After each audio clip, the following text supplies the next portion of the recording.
All right, it is the 12th day of December 2024. Welcome to it. You are tuning into the news desk. We're here on television where we inform, impact, and inspire you. As always, we gather around this desk on a Tuesday and a Thursday to give you everything that has been making news and everything that you have been talking about. And today it's no different, as we are going to be giving you everything that is in the latest news, insights, discussions, and also conversations that shape the world around us. We have a very exciting, thought-provoking show for you this evening. You do want to sit down and make sure that you be part of that conversation. In the big story, we are going to be focusing on every story that you have been talking about that made top headlines today, and then we are going to shift into the elections of the Ghana 2024 elections. As we all know that they went to the polls to kind of decide their leaders, and John Mahama was the one who came out as a triumph. We are going to be joined by our African news editor Sean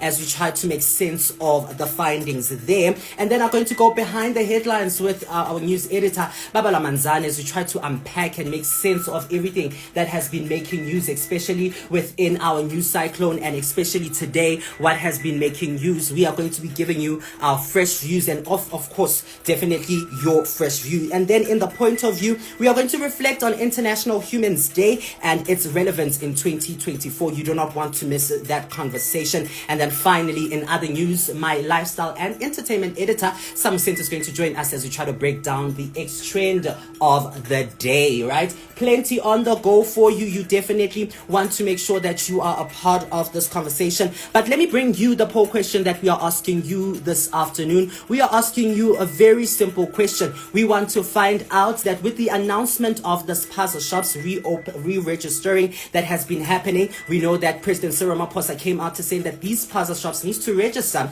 after there has been children who died from consumption of the snacks from foreign-owned Spazashops, and we are seeing that the deadline was supposed to be tomorrow, and it's been shifted to the 17th of December. You have three options there. Yes, it is a good start. The second option is no, more measures are needed. And then, of course, the third one, the Spazashop owners should be reserved for locals. However you weigh it, make sure that you tune with us. Let's begin all things with the big story.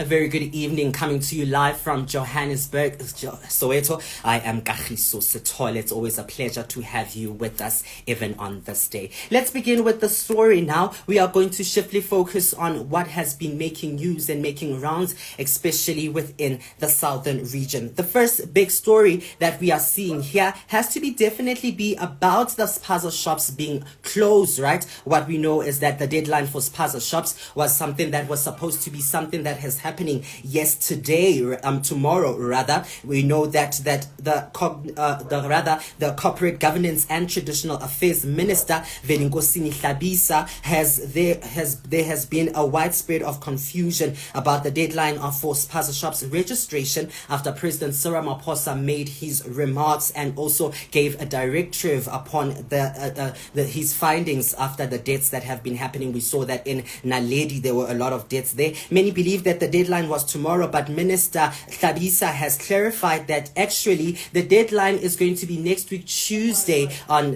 that is going to be the 17th of December 2024. That is where we are seeing that the confusion comes up there. A lot of business owners were very confused about this, asking themselves that when is it exactly the deadline of this? And we are finding in this constituency that the fact that these foreign-owned local Spazashops, they are the ones that allegedly that these kids from the Naledi saga, which is not only this year, even last year we saw young kids dying out of consumption from snacks from those Spazashops, and a lot of people are talking about that. And Minister Kagiso, in an interview this morning, corrected some of these measures, and this is what he had to say. But I do already want to put the correct record. 21 days lapses on Tuesday, 17th December, because you calculate the working days.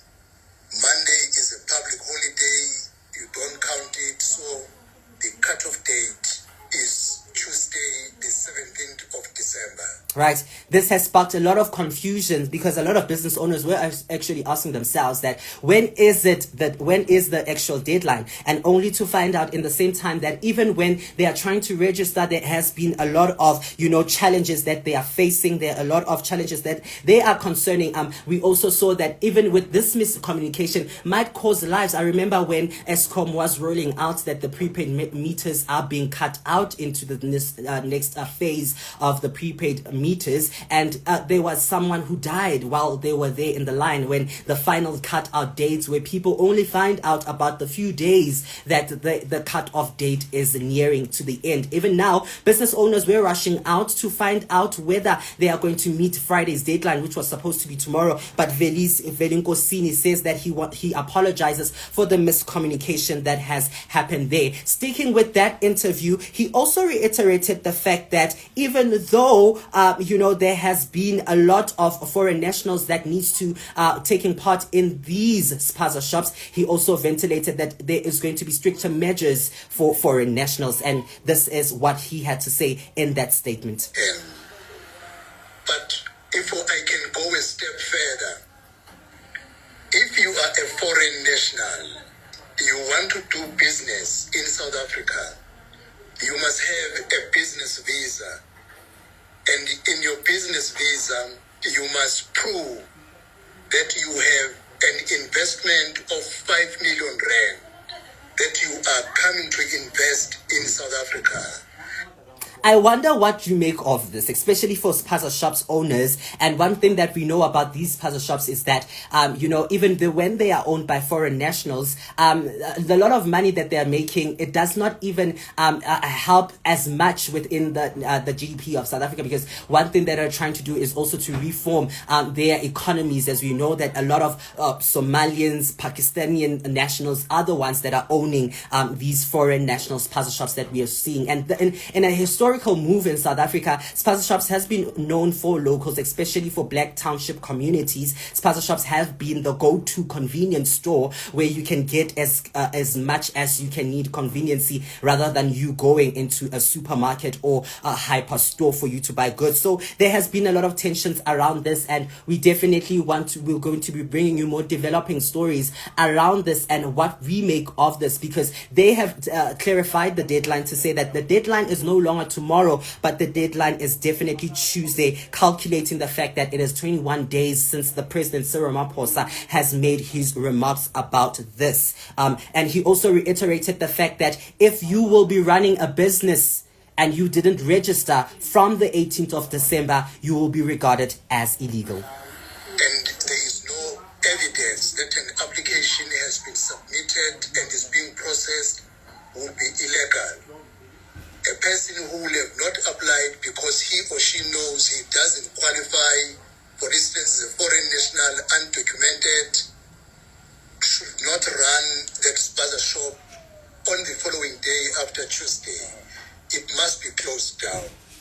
A South African who wants to operate a spaza shop, who will miss the deadline, cannot operate on Wednesday, but can continue to lodge an application which will be processed, because the application for businesses is an ongoing process. He also reiterated the fact that it is an ongoing process, especially for businesses to register in their businesses. So if ever you find yourself you haven't registered by the deadline of the 17th of December, you might be finding that you are running an illegal spaza shop right here in South Africa. So, but the deadline will not be closed; it will still continue. But if inspectors come into your business, they might to make sure that they find every other document that you have registered. Despite the clarification, small businesses are expressing frustration, citing red tape and municipal level as a significant barrier, and also to complete this process. The question still remains, will this extended deadline be enough to combat these strategies and also these challenges that we are seeing, especially concerning the spaza shops? However you view it, we want to hear your thoughts right here on television, where we inform, impact and inspire you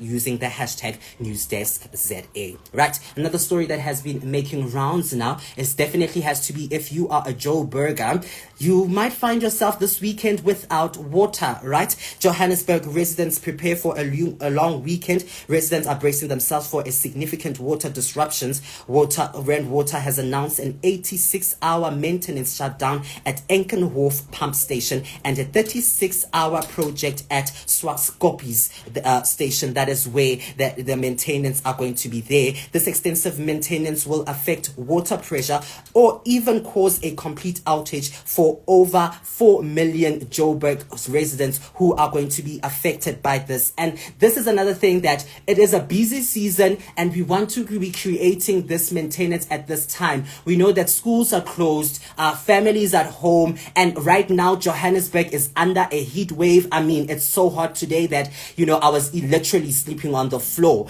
And now there won't be water in Johannesburg for the entire weekend, and this is a long weekend that we are going into. I wonder what you make of this and what are your thoughts around this. But definitely a lot of organizations were looking into this, and also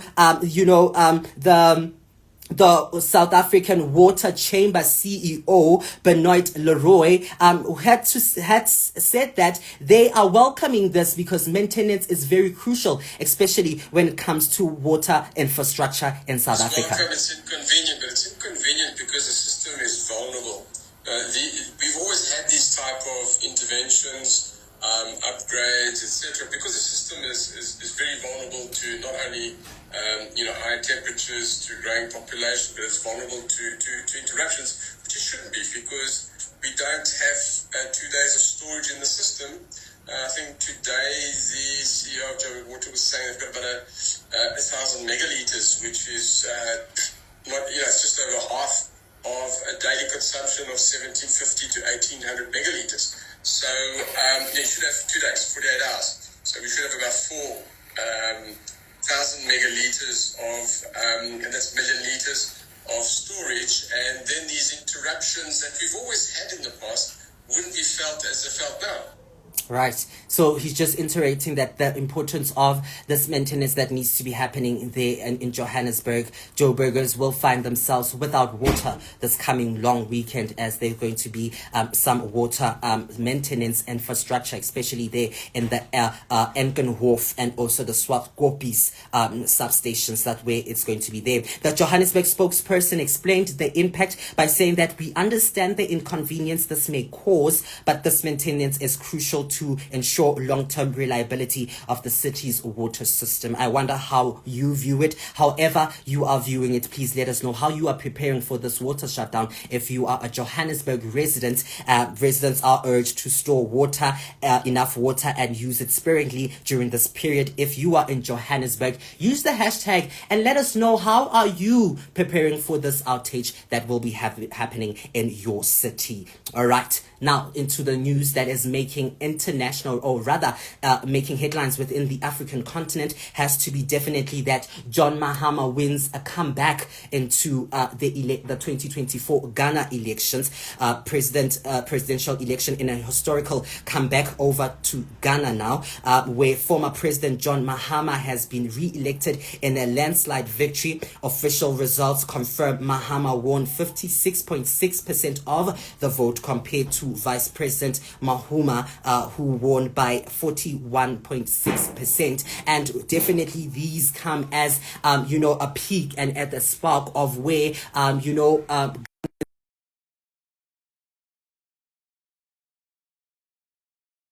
in making sure that their economic and also political reform. Mahama's victory speech plays out into saying that this victory is for all Ghanaians who dream for a better future. Together we will rebuild and rise stronger. And to help us unpack this and find out more about what does this mean for Ghana and the rest of the African continent, has to be our African news editor, Sean, who is live for us from the UK.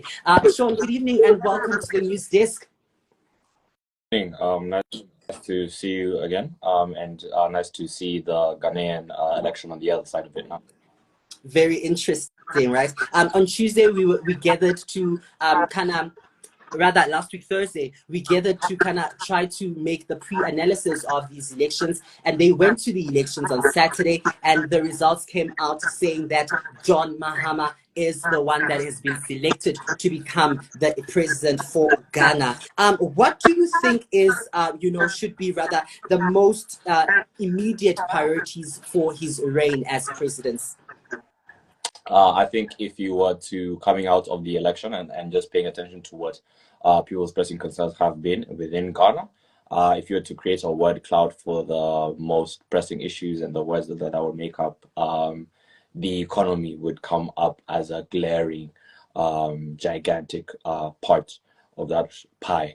And with that in mind, I think that redressing some of the pressing economic issues that have faced Ghana will be at the very top of John Mahama's priority list as he awaits his inauguration.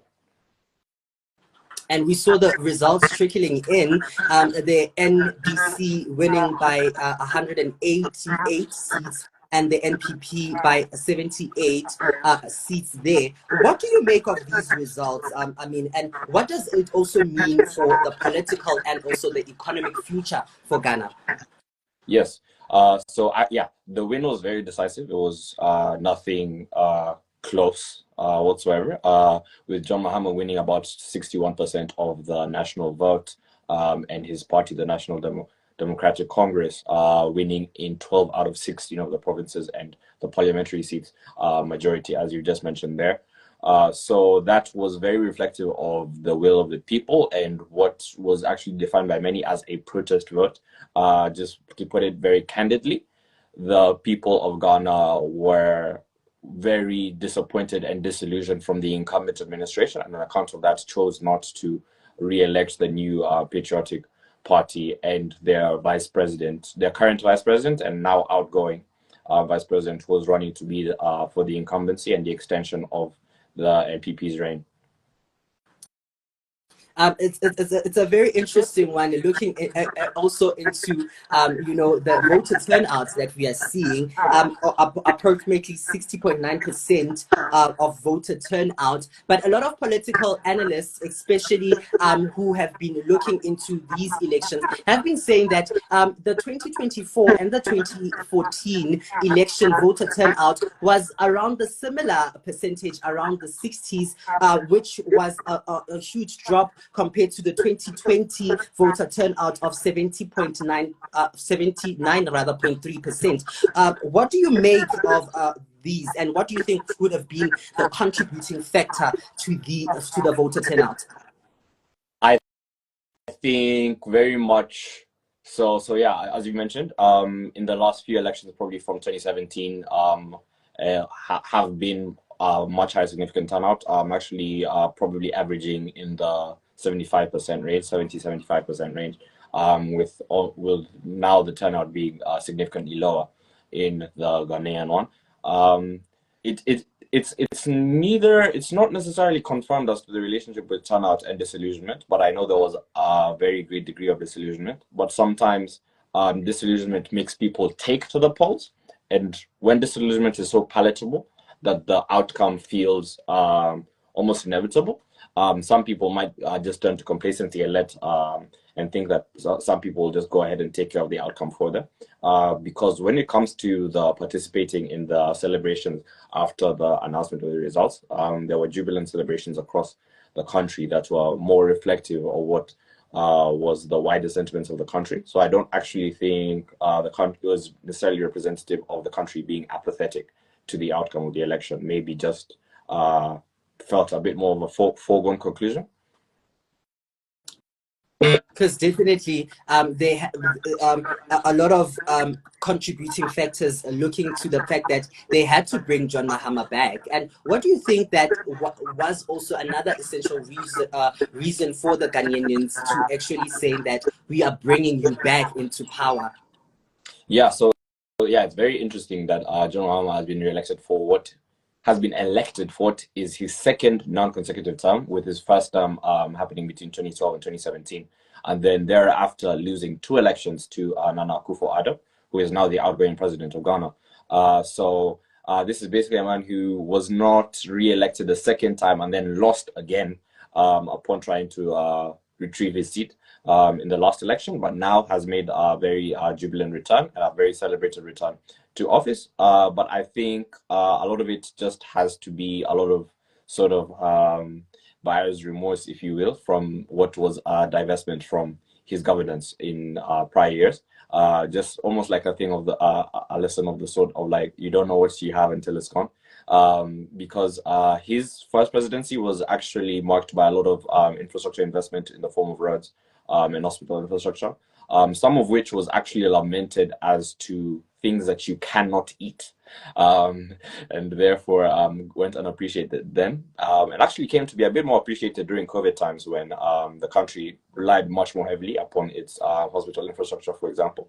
And not only that, but also just the significant economic mismanagement that happened under the NPP led them, many Ghanaians, to say that they are probably better back under actually the rule of a man who is the only president that has served at all levels of government in Ghana as an MP, member of parliament, deputy minister, minister, and president. Interesting to seeing that many of leaders want to make a literal comeback into the highest seat. Exactly. I mean, right here in South Africa, we have our very own Jacob Zuma who wants to come back to that highest seat. We've seen Donald Trump also came back into being the next president for the US. What do you make of this, and what does it mean also for the African continent as a whole? Yes. So yeah, it's very interesting you point that out, because that has definitely been a trend with Jacob Zuma mounting a very respectable effort at the South African election upon his very unexpected and abrupt return, and Trump succeeding in unseating the Democratic Party in the US election, and now John Mahama returns to the presidency in Ghana. And this is probably reflective of what have been rather uncertain times, but not only uncertain times, but unstable times of the sort that have disadvantaged the establishments and administrations that have overseen the kind of economic woes that have plagued many countries across the board and across the world in the last maybe 4 years or so. So with regards to the post-pandemic economic woes, but not only the post-pandemic economic woes, but with the breakout of instability just across the world, with invasions and wars just breaking out in different parts of the world, whether regards to just surrounding the Red Sea or to do with Ukraine and so on and so forth. There tends to be this sort of loss in confidence as to the people who are in charge, and also maybe somewhat of a rise in populism, or like congratulatory note to anyone who is willingly to very blatantly call it out for what it is, and not pretend as if things are okay when they're clearly not.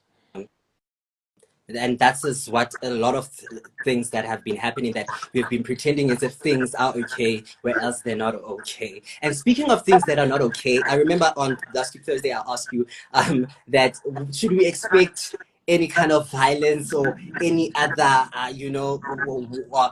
things that might cause some distraction, especially within this election. And one thing that we saw happening, especially on Tuesday, we saw that some constituencies were actually fighting to get the results out there, talking about that they don't want to find any delays which might cause some rigging in the results as well. And we look at the Albekuma region also, that was the way people were fighting to get into making sure, especially the NDC members were fighting in to get the results. But this afternoon, one thing that was happening there was actually the East region, where they were actually contesting the results of that constitution, the consistency, rather saying that there have been a lot of ballots that have been rigged. I want us to listen to this, and then you can give in your feedback on it. We are speaking, I'm representing the MP, and you are saying that the PVDs were tempted. The PVDs were tempted. You have evidence. Yes, you have evidence. The PVDs were tempted. Give it a free pass where people were not verified, and the vote also you are like with you. All right. So those are some of the remarks and reports that were coming out there in the Eastern region. What do you make of this? Yes. So I think actually the primary points of failure when it comes to many elections, especially of the national caliber, are going to be at the regional level and at the constitutional level, just because of the smaller scale that they are, and just they are less impenetrable. And therefore, that is likely where you're going to have the most quote unquote squabbling, as you will. But when you listen to the urgency within which those people are protesting what they see to be interference, I think it's very commendable that even at those places, there's a lot of vigilance being exercised nonetheless. And I think that is the spirit that should be embodied across the board at every single point, because many a times with a country as big as Ghana, there'll be hundreds to sometimes even thousands, in case of larger countries, of these constituencies that add up to the wider portfolio and congregation of votes that reflect the wider sentiments of the country, and obviously from that point on decide the fate of who their leaders will be and who they will be governed by. So it's the kind of thing that sometimes what actually tends to happen is one part of the country will rig, and then the other part will rig, and then somewhere along the line it cancels out. But I would like to say that I'd like to hope, as has happened in that case, that at each point there will be vigilance exercised and defense of such institutions. And with that, I think there has been some positive reflection of that, even just on the national scale, with Vice President Mahmoud Bawumia calling John Mahama to concede to his victory, and now also just commit to a peaceful transition of power from the NPP. So I think all is well, although all will be well, even if there may be some hiccups. Even though that there might be some hiccups. And besides, this is something that happens in most of the countries. When it's elections, there'll always be people fighting that there should be free and fair elections onto it. Now let's talk about the 8-year rule cycle. And now that the NPP, some analysts might say that they have hit rock bottom, do you think that they would recover ahead of the 2028 elections? I think I would never rule them out entirely, just on account of the fact that memories of constituents are actually quite short. I don't think upon, for example, the loss of Donald Trump in 2020, I would have backed him to make a return so soon in 2024. But not only that, but as to returning president, a president can only run, that will only be in charge for 4 more years. There will be a fresh ballot box come 2028, and with that in mind, they do have the chance to regenerate themselves, whether it would be persevering with their candidate that they did run this time with Vice President Bawumia, or refreshing the pool altogether and maybe letting some younger people come through. So I would not rule them out at all, and especially because with the 4 years that John Mahama has actually been some cause for skepticism or apprehension as to what he can truly achieve under an administration that has no extension in mind. Definitely interesting there. And before we wrap up, other constituencies such as the North and also the Savannah region were kind of a bit calmer. What do you make of, especially putting peace, especially when it's time of elections, and making sure that we do not find ourselves with the protests that we are seeing happening in Mozambique? Yes, so I think it's very important to always put peace at the forefront, and I think that's why the tradition that Ghana has to sign a peace pact preemptively ahead of the carrying out of elections is very powerful and very symbolic, which is actually something that I think many countries should embody, even if they otherwise up till then may not have had any particular incidents of violence. I think it's a great show of faith by all candidates involved, and is the kind of thing that would likely permeate just across to its wider citizens and so on and so forth. And then beyond that, Ghana sits within a particularly volatile region, and on account of that, with regards to some of the violence that maybe has plagued northern parts, closer to the northern parts of Ghana, with regards to instability in the Sahel. It is particularly of even greater importance that Ghana does not succumb to domestic unrest and violence, just on account of what exposure that would render it to wider interference and even insurgence. Indeed. Right. As we wrap up this conversation, Sean, I won't let you go without you giving us, just a few key notes or key lessons that we should take away from this election as the African continent.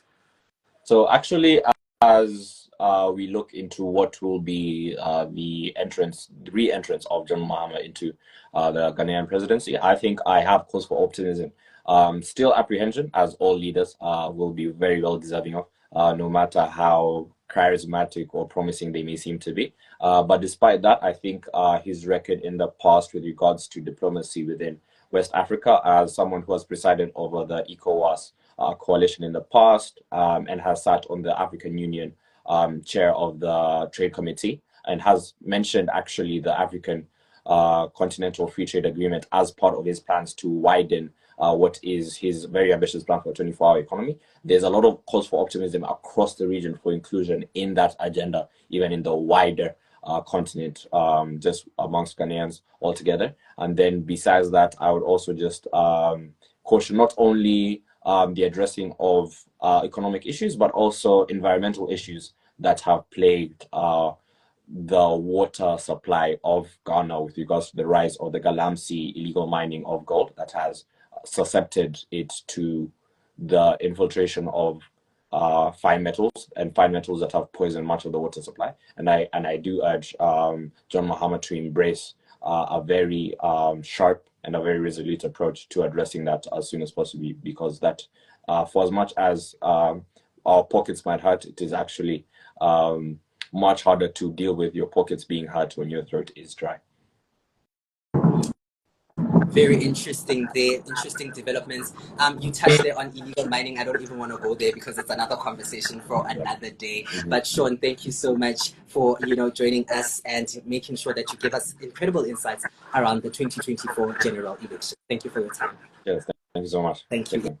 Indeed, that is Sean, our African news editor, who is live for us there from the UK, part of the Tuke Pamoja page. Make sure that you do follow them for more of African news stories that you need to find out about the African continent, right? Let's bring a poll question that we are asking you this evening. Definitely a poll question that has been making rounds and making news headlines with the announcement of all Spazashops that must be re-registered after children die from consumption of snacks from foreign-owned Spazashops in South Africa. The deadline has been pushed over to Tuesday, the 17th of December.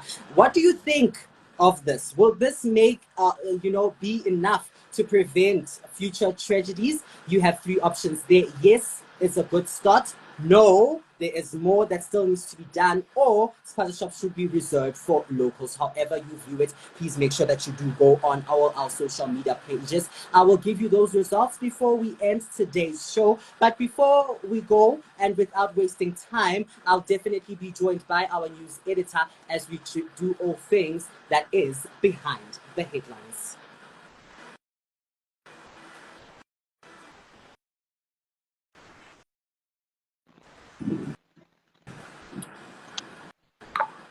All right, it's that time of the evening where we gather around the desk to try to make sense of everything that has been transpiring, everything that has been breaking news, trying to give our fresh perspective onto this. And today, my co-host, Unde Mazibuga, is not with us, but I'm joined by our news editor, Babalwa Manzana. Babs, a very good evening to you. Thank you so much for allowing us to have this conversation this evening. What has caught your attention this evening?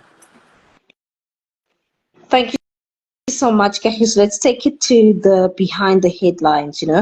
We are starting off with the bombshell story, if I can tell you. DA Bavaria Mayor Everett Manuel, he was actually released after a 12-hour of police questioning over drugs that were actually discovered at a property which was linked to him. Now, I want to also tell you that Manuel claims after actually rather, claims no involvement in this matter, and the DA is calling for a thorough investigation. But this raises serious concerns, about accountability and public trust in local government. So, Kagiso, I have no idea how do we actually make sense when it comes to this situation? Babs, this is definitely a big one because we're looking at the fact that this is someone that is supposed to be an official, someone who's supposed to be a leader, someone that is supposed to be taking, setting an example. But we are seeing that this person is definitely not setting an example. And why, when are officials when they are linked with scandals, when are they going to take accountability? Because we are taking a look at that. There's a lot of officials who are being found around these allegations and around these scandals that they've had themselves, indirectly or directly. What does it mean for African leadership or South African leadership as a whole? And the DA is under pressure to act decisively here, or it is a risk of its reputation as a clean governance party, because it has been talking about that they are a clean governance party, and now we are seeing that the tables have turned. Earlier this year, there was a member of parliament who used racial slurs, who was there in parliament and was asked out of parliament, and now we are seeing with this official again another saga. Definitely, absolutely. The tables are turning, and I just want us not to actually forget the timing. When it comes to local elections, they are actually around the corner. So public participation matters actually now are more than ever. So I don't know, when it comes to our viewers, I want them to let us know they need to show should the mayor rather step down while the investigations continue. Please let us know. Please do use the hashtag NewsDeskZA and share your thoughts with us here. What do you have on your side? Definitely compelling stories that we are having for you. And speaking of political dynamics, the story that I have for you is a very I don't know what to say about the story. And I was listening to Babalwa, who was actually reiterating his thoughts around this as he was being interviewed by the media. But definitely the South African Communist Party, the SACP, is making headlines again, while the party it's not leaving its alliance with the ANC, COSATU and SANCO. It has confirmed that it will contest the 2026 local government elections independently, right? This comes after the SACP has had strong remarks around the ANC, joining forces with the DA, especially with the government of national unity. They have been going against that they have been not along of consultants. They didn't consult them. They didn't share a lot of, and Solima Baila, the Secretary General, was making a whole lot of comments and a whole lot of points reiterating why he'd made those consistency, why they made this decision. But one thing that was surprising was Babalwa actually saying in a media briefing today was, why do we waste time on something that is not party for worth? There is no party there. That is some of the words that he used. I don't know. What are your thoughts on the SSCP? Oh, it's honestly quite a bold move, Kagiso, if I may say too. The SACP's strength has always been tied to the ANC's machinery, if I may say. Running independently, it actually means that they'll need a very strong grassroots campaign, which is actually easy said, but then done, when it comes to things, they're always easier said than done. But this decision, honestly, is going to also highlight the growing tensions within the alliance, if I may say. So could this be the start of a border shift in South Africa's politics? I don't know. What's your thoughts? It's a very crucial one, because I'm looking at the fact that we are going to be having the 2026 local government election. I wonder what number are they going to play into this, because taking a look at the top three big parties that we have right now, the ANC, the DA, and the MKA party, which the AMK party might be moving into the second highest seat in the upcoming elections. I don't know that with this constituency and also with this regards of them going there, is it going to make much difference? I also heard an interview with them. Soli Mabaila was saying that as much as political parties go to big institutions for political party funding, they are actually going to go to the members to go find out for their to go fund that political party that they have. In an interview with EWN's Sidi Madia, this is what he had to say. We don't use the concept of going it alone. It's an independent voice of the working class. We'll work with a variety of political and social forces on the ground on the basis of objectives that we want to achieve at a particular level. But at the same time, we could also be in our own name. So I just want to clarify that so that it doesn't, when we bring these other elements, people don't say you have simply said you'll go it alone. So, the people suggest you. Right. In that interview, he's just reiterating the fact that they'll be going on their own and there might be a name change or a new name that they may come up with. So he's just reiterating that we must not be surprised into that. And speaking of that, the SACP is hosting their 5th Special National Congress in Boksburg this weekend as they are going to be voting for their leadership and also preparing for the 2026 local government election. I don't know. What are your thoughts? Also, again, looking into the fact that they're going into their own name, and also, again, the fact that they have been having a lot of bickering with the ANC.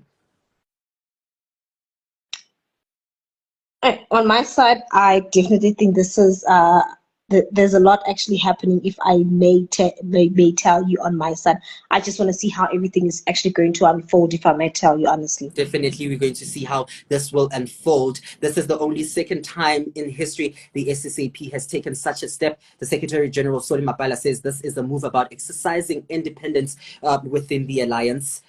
So definitely we'll see them moving and making sure that with possible coalitions and forming and smaller parties like the SACP might see this as an opportunity to assert its identities, as we all know that the African National Congress made a drop within its results. We'll see how this will play, especially with its 5th Special National Congress that is set to be play a part, especially this week. Babs, let's go to the next story that you have.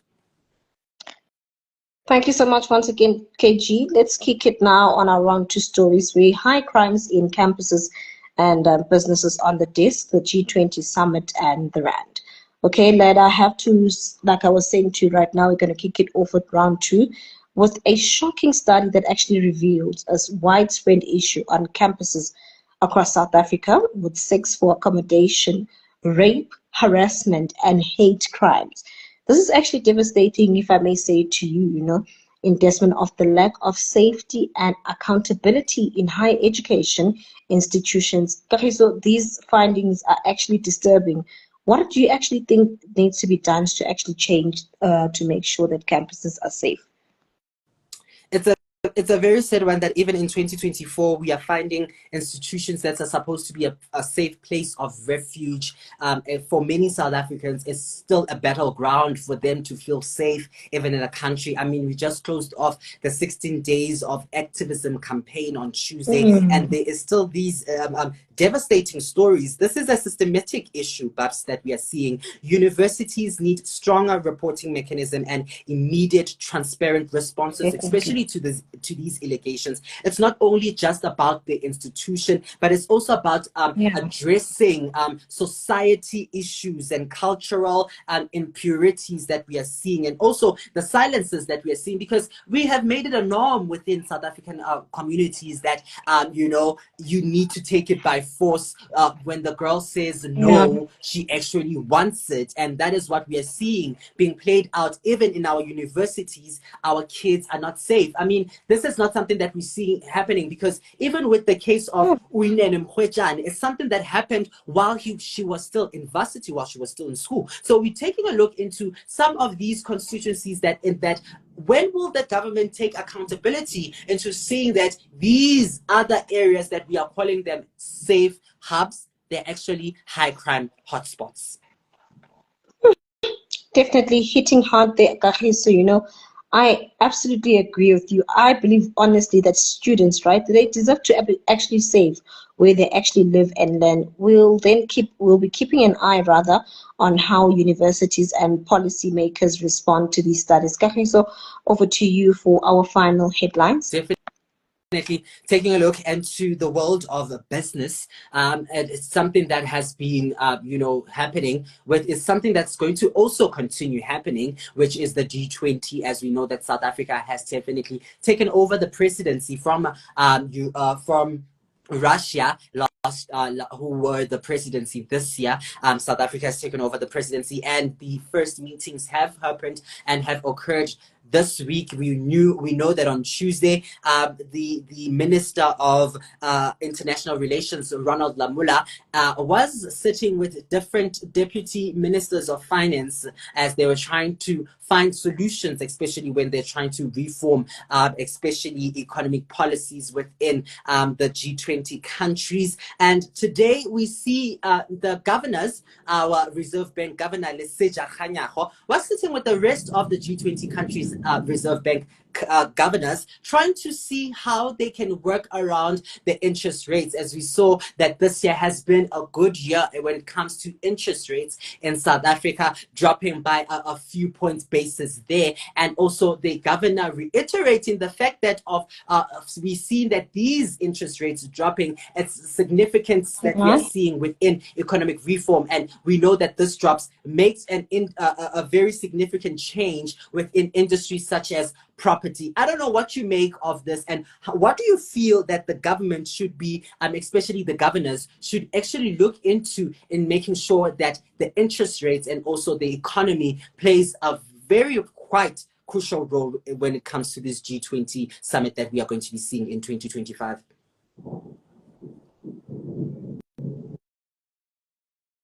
Thank you so much when it comes to that. Honestly, Kagiso, I believe that it's actually a good to see that the rand is actually holding steady for once. Do you actually think that the momentum can actually continue throughout the festive season? All right, but it's something that before we step into how the rand is looking, definitely the G20 shadows a whole lot of a lot of presidencies and also constituencies that make up the G20, such as countries such as China. Are they in making sure that there is a better governance when it comes to the G20? But on a brighter and a lighter note, the rand has made a very quite significant improvement when it comes to this week. I remember on Tuesday's bulletin, we came out to saying that the JSE closed off at a very weaker territory, and also the rand was also at a very down territory that we are seeing there. But the rand has reached its best level in more than a month on Thursday morning as investors ramped up bets that the Federal Reserve will cut interest rates next week. We all know that the SA currency reached its point of about 17 rands of the currency that you needed, $17 rather, for you to be able to get the rent. That was some of that how it's stipulated. But the US producer of price index will be released later on Thursday this afternoon, which will feature cement some of these bits. The Fed's rate beyond the December is less certain, and given the core CPI has still risen for several months in a row, said Carl King, a currency strategist of Commonwealth Bank of Australia. So they are looking into how definitely these constituencies are going to be making effect into the point, but definitely taking a look into how the JSE closed off this afternoon. JSE closed off at 78,342 points basis there, making a drop of 0.2% that we are seeing there. And the commodities gold was trading at $2,683.99 an ounce. We're making a drop of 1.3 minus 1.3% there. Brent crude oil was at $73 52 cents a barrel, showing an increase of plus 1.8% increase there. The rand is definitely 17 rand 75 cents against the US dollar. You definitely need 18 rand 66 cents for you to get a euro, and you definitely need 22 rand 58 cents for you to receive a pound sterling. That is how the markets have been looking, with the JSE definitely closing at a very quite negative, positive rather territory, showing that these dependents will make a shift, a change. But the rate decision next week will make a critical and a local economic policies and make remains constant and contain investors' confidence. All right, that's how we wrap up behind the headlines. Let's go in other news.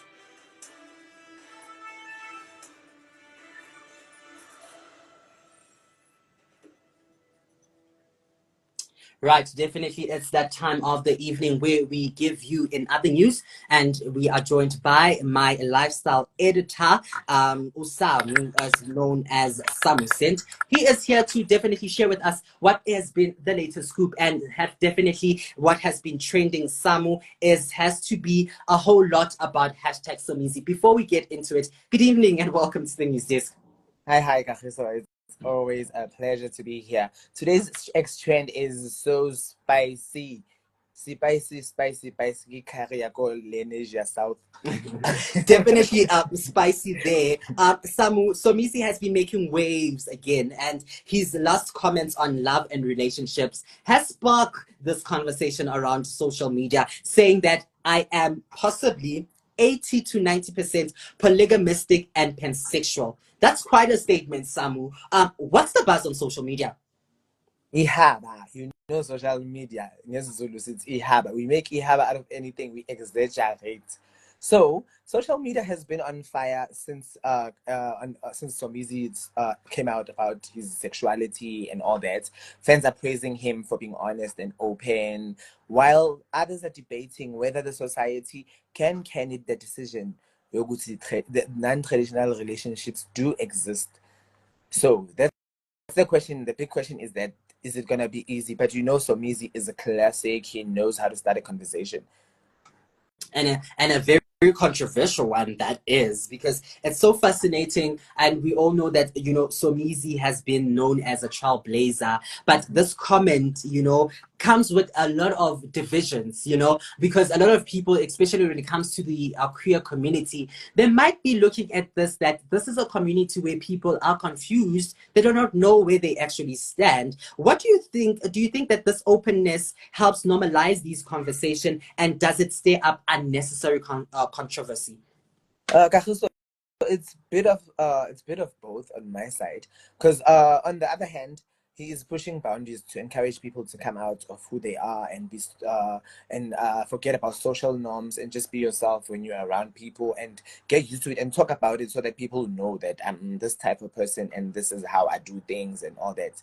On the other hand, some people are very provocative, so it's either I still believe in the olden days, especially people in the urban, rural areas and urban areas. Some people haven't understood exactly what's what. So yeah, it's helping a lot of people to identify themselves in relationships and who they really are. And what I can say is this shows Gucci, like, we learn until we die. Because look at Somizi, a 50-year-old only discovering now Gucci, I'm not actually who I think I am. I'm who and who. So yeah. Do you think that this will spark people to be more open about their sexuality, and also discover themselves into embracing their sexuality? Because I mean, there is a whole lot of range of sexualities that are coming up. Or do you think that it's just an entertainment for that? No, I identify. I can say it is part of entertainment because I am available. Because, yeah, and then but Somizi influences reaches a wide range of people, and it's for some people see it as the truth. Some people see it as he's just entertaining. Some people don't even believe in such things because identity is something that is very broad. Like, I think it's just that we box it to a certain stage, or it's like when someone starts realizing what kind of a person or a certain sexuality that they are, we see it as bizarre in that. And yeah, that's what my take on that. And do know that there's always critique. So Somizi is a victim of critiques, like he's always been. Yeah, he's always been a person of critics. But I want to go back to the point that you've made, that people embracing their identities. I'm gonna take a very personal dive into this one. I personally have also kind of, I think, discovered that I like people's personalities, as long as I love your personality, as long as I get along with your personality. Me and you will definitely vibe. So I don't know. What do you think about this whole thing? That how will this cause conversation around love, around identity, around relationships? Are we ready to embrace these kind of dialogues? Well, I personally think this is a personal kind of thing, right? Like I mean, I'm one person who doesn't like diving in. When you feel like doing something, I'll let you do it. I'm that kind of person. But I personally mean, yeah, Saba guys, it's gonna look like I'm confused now. I mean, but it's your section, because for me, I felt in that way because I was looking into a pen that, what are people gonna say? People know me to be this kind of person for most of my life, and now that I come back to saying, actually, I am very interested, because when I take this personal dive, it's a recent thing that happened, an incident where me and this person, we kind of gelled, and we had this kind of soft spot for each other, but it was of a sexuality that I usually do not go into dating. But yeah, it raised a question to me into saying that, am I really also joining Somizi into saying that I'm also pansexual into these thing? But Samu, as we wrap up this conversation, I want to know what do you think about Somizi's perspective on love and relationship? I wish I was a sticker. Because wow, Yeah. because I like I said, I personally like, hey guys, man, guning, man, hey guning. That's a great question. So also, Kagiso, but I think we all go through parts that we think that the things that we used to believe in or things that we used to do are not what we actually want. Like I said, we learn every day and we learn everywhere. We move everywhere. You discover yourself as you grow, and as you grow, you discover the real self. We don't know when it stops. So, I was.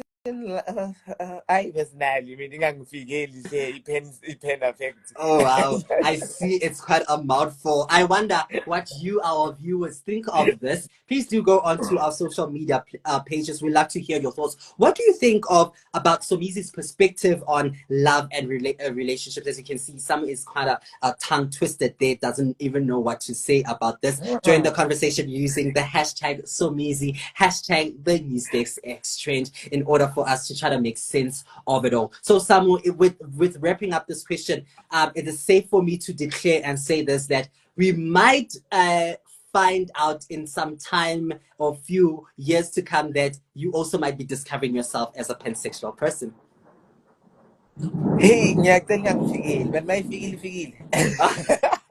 When it has It's arrived, there. it has When it arrived. arrives, it's Samu, as there. It's always, there. you have brought fresh insights and energy to the desk. Thank you so much for joining us.